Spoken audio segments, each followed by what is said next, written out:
Olá! Bom, vamos para mais uma aula e nessa aula é um negócio muito importante que eu preciso compartilhar com você, tá? Isso melhora muito, tá? Os teus relacionamentos. Se não saber disso, piora os teus relacionamentos. O que acontece é que nós jamais incorporamos a essência do sentimento do próximo. Nós jamais incorporamos a essência dos pensamentos do próximo, nós jamais incorporamos as verdades essenciais do próximo. Né? A gente pode discursar sobre, a gente pode pensar sobre, mas incorporá-las não podemos fazer. É por isso que ocorre muito erro de comunicação. É por isso que em determinados momentos o seu cônjuge, por exemplo, né, ele está um pouco abalado, ou ela, né, e você se aproxima, tenta fazer um gesto para animar, e aí você descobre lá naquela hora que o gesto não funcionou, né? E obviamente acontece frustração na certa. E por que isso acontece? Falta de comunicação. Você não incorpora a verdade essencial do sentimento daquela pessoa. O que você poderia fazer, de uma certa forma, era coletar determinadas informações, pensar sobre, né, conversar sobre, mas incorporar aquela essência não. É por isso que às vezes é muito difícil a gente identificar o momento, né, de que, que uma pessoa ela quer ficar sozinha. Né? Que de uma certa forma ela precisa de um tempo onde ela vai organizar as ideias e digerir um pouco aquilo tudo que está acontecendo. Né? Às vezes a gente tenta fazer um gesto, mas o melhor gesto seria não fazer nada. Né? E isso era o que faria toda a diferença. Então, o que acontece? Você jamais vai incorporar a verdade essencial do outro. Você jamais vai incorporar o pensamento na essência do próximo, mas você pode buscar entender, buscar compreender, que é o que os psicólogos fazem. Os psicólogos fazem isso. Eles jamais, por exemplo, se o psicólogo está atendendo lá uma pessoa com ataque de pânico, ele não incorpora a essência do ataque de pânico. Né? Ele não tem a vivência do ataque de pânico. Na mente dele, a história que ele carrega na mente, o nome técnico disso é história intrapsíquica. A história intrapsíquica daquele psicólogo não é uma história que basicamente faz com que um ataque de pânico brote. Né? Porque basicamente tudo que ocorre conosco tem, de uma certa forma, uma influência muito grande, né, da nossa história intrapsíquica que está armazenada na nossa memória. Por isso que a memória é a unidade mais importante da gente, né, do cérebro dos seres humanos. Né?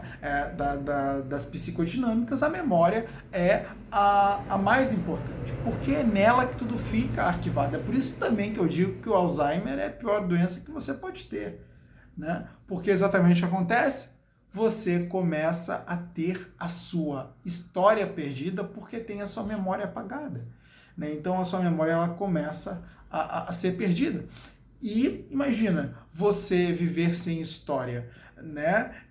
Imagina você fica completamente disfuncional. Porque todos os processos psicodinâmicos que você executa são provenientes de uma leitura da memória.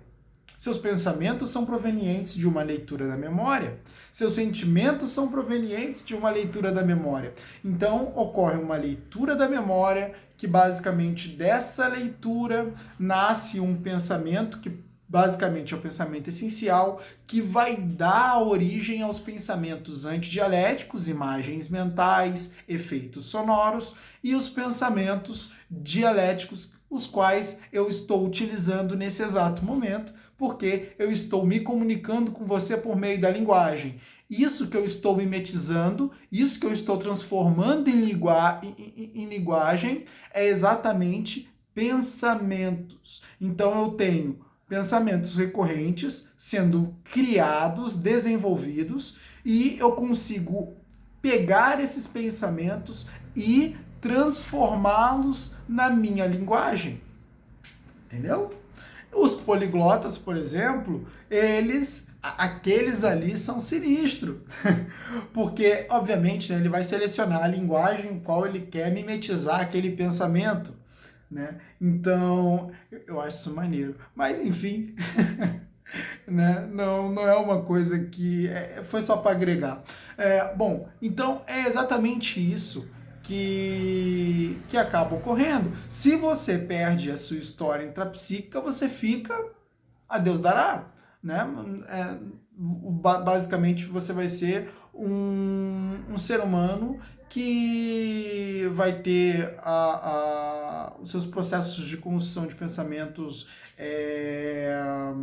interrompidos, né? A própria transformação da energia emocional, que são o nascedouro das emoções, também vão ser interrompidos, entende? Então você vai ter uns problemas que basicamente é como se o eu ele deixasse de existir, né? Então fica complicado, né? Porque o eu é a sua vida, o eu é você agora, nesse exato momento, você é 100% eu. Você só sente o eu, você só vive o eu, né? O que não é eu é inconsciente, e o inconsciente você não vive, você vive somente aquilo que você tem consciência, né? É exatamente o que eu falo também acerca da nossa interação com o mundo. Por exemplo, você só tem o que você extrai, né? Se você está extraindo o melhor, é o melhor que você vai ter. Se está extraindo o pior, é o pior que você vai ter. Então, provavelmente, o mesmo ocorre nesse processo também, né? Então, o eu é tudo. O eu é você, e a tua inconsciência, ela para você, ela não existe, né? Você só colhe os efeitos. E é exatamente essa, né, a prova de que antes de a consciência ela de fato